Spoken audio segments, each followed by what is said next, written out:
हिमालय के जंगल में रहने वाला कालू कौआ जंगल जंगल घूमकर वहाँ रहने वाले पक्षियों के रहन सहन पर रिसर्च कर रहा था। एक बार वो इसी सिलसिले में एक जंगल में गया था। वहाँ उसकी तबीयत बिगड़ गई।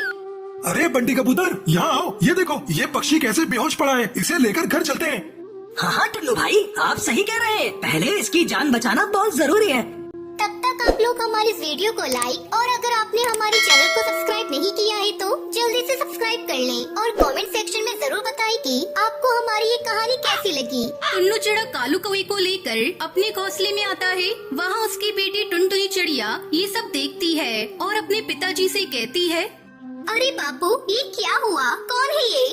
अरे टुनटुनी बिटिया, हमें भी इसके बारे में कुछ नहीं पता। जंगल में बेहोश पड़ा था। जा जल्दी से इसके लिए जड़ी बूटी का काढ़ा बना कर ला। अभी इसकी जान बचानी बहुत जरूरी है। जल्दी से टुनटुनी चिड़िया काढ़ा बनाकर लाती है। ये लो बापू, मैं काढ़ा बनाकर ले आई। ला दे बिटिया काढ़ा। इसे काढ़ा पीने से बहुत आराम मिलेगा। बापू, अब मैं जाऊँ? मुझे बहुत सारे कपड़े सिलने के ऑर्डर मिले हैं। मुझे जंगल से पत्ती आनी है। ठीक है बिटिया, तू जा। तब तक मैं इसकी देखभाल करता हूँ। टुनटुनी चिड़िया अपने जंगल के पक्षियों के लिए पत्तों के सुंदर सुंदर कपड़े सीलती है। कालू कुचलती है। कालू कुछ दिन में ही ठीक हो जाता है। टुनटुनी चिड़िया उसकी खूब सेवा करती है। धीरे धीरे टुनटुनी और कालू एक दूसरे को पसंद करने लगते हैं। टुनटुनी बिटिया, मैं देख रहा हूँ तू कालू को पसंद करने लगी है। मैं कालू से बात करता हूँ तेरी शादी के बारे में। उसके बाद टुन्नू चिड़ा कालू कौवे से शादी की बात करता है और कालू कौवा शादी के लिए हामी भर देता है। फिर दोनों की शादी धूमधाम से हो जाती है। कालू कौवा टुनटुनी चिड़िया को लेकर अपने घर आता है। माँ, ये वही तेरी जान बचाई थी और अब ये आपकी बहू है क्योंकि मैंने इससे शादी कर ली है। कालू की माँ सुंदरी कौवी ने अपने बेटे से कहा, बेटा, तेरी पसंद है मेरी पसंद है। जा ले जा बहू को घोंसले में। थक गई होगी, तुम दोनों आराम करो। मैं तुम लोगों के लिए भोजन लेकर आती हूँ। समय बीतने लगता है। अब घर में 2 से 3 सदस्य हो गए। एक दिन कालू नौकरी के लिए शहर के जंगल जाता है। तभी रास्ते में उस पर बिल्लू बिल्ला हमला कर देता है। वो घायल हो जाता है। घायल होने की वजह से वो उड़ नहीं पाता। टुनटुनी, मैं तो बेकार हो गया। अब घर कैसे चलेगा? मेरी तो कुछ समझ में नहीं आ रहा है। अपनी बेटी अब बड़ी हो रही है, उसका भी खर्चा है। हम इसकी जरूरत को कैसे पूरा करेंगे?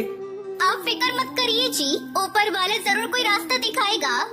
ऐसे ही समय गुजरने लगता है। तभी एक दिन टुनटुनी अपनी सास है, माँ जी, मैं अपने मायके में पत्ते से सुंदर सुंदर ड्रेस सिला करती थी और उसे बेचती थी। मैं सोच रही हूँ जब तक कालू जी ठीक नहीं हो जाते तब तक मैं पत्तों से ड्रेस सिलकर पैसे कमाऊँ। घर में पैसे आएंगे तो घर चलाने में आसानी होगी। घर में आपकी जो सिलाई मशीन पड़ी हुई है, मुझे उसे देखकर ही कपड़े सिलने का आइडिया आया। हाँ बहू, सिलाई मशीन बिल्कुल ठीक है और तूने तो बहुत अच्छी बात सोची है। बहू, इस काम को करने में पैसे भी नहीं लगेंगे और कमाई भी अच्छी होगी। अगले दिन सुबह सुबह टुनटुनी चिड़िया जंगल से ढेर सारे छोटे बड़े पत्ते तोड़कर और उससे सुंदर ड्रेस सीलती है। जब उसे सुंदरी कौवी देखती है तो उसकी आंखें फटी की फटी रह जाती है।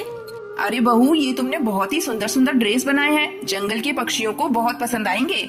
हाँ माँ जी, अब मैं इसे बाजार में बेचने जाती हूँ। अब टुनटुनी चिड़िया अपने सिले हुए सारे पत्तों के ड्रेस को ले जाकर बाजार में जंगल के किनारे रखकर बेचना शुरू कर देती है। आ गई, आपके जंगल में नई प्रकार की ड्रेस बिकने को आ गई। आइए और पत्तों से बनी सुंदर सुंदर ड्रेस खरीदिए। उसकी ये आवाज जंगल के पक्षियों के कानों में पड़ती है। धीरे धीरे टुनटुनी चिड़िया के सारे पत्तों से बने ड्रेस बिक जाते हैं। वो ढेर सारे पैसे लेकर घर आती है और अपनी सास को देती है। इतने सारे पैसे देखकर सुंदरी कौवी बहुत खुश होती है। बहू, तूने अपनी मेहनत से सब कुछ ठीक कर दिया और ये पैसे तेरी मेहनत के हैं। इसे तू ही रख। जब कालू ठीक हो एक साथ काम करना। ऐसा करने से तुम्हारा काम और अच्छा हो जाएगा। कुछ दिन बाद कालू कौवा भी ठीक हो जाता है और वो टुनटुनी चिड़िया के काम में हाथ बटाने लगता है। टुनटुनी, तेरा बहुत बहुत शुक्रिया जो मुसीबत में तूने मेरा साथ दिया। ये तो मेरा फर्ज था जी। आखिर आपकी मुसीबत में आपकी पत्नी काम नहीं आएगी तो कौन आएगा? इस तरह पत्तों की बनी ड्रेस बेचकर टुनटुनी चिड़िया पूरे परिवार के साथ खुशी खुशी रहने लगती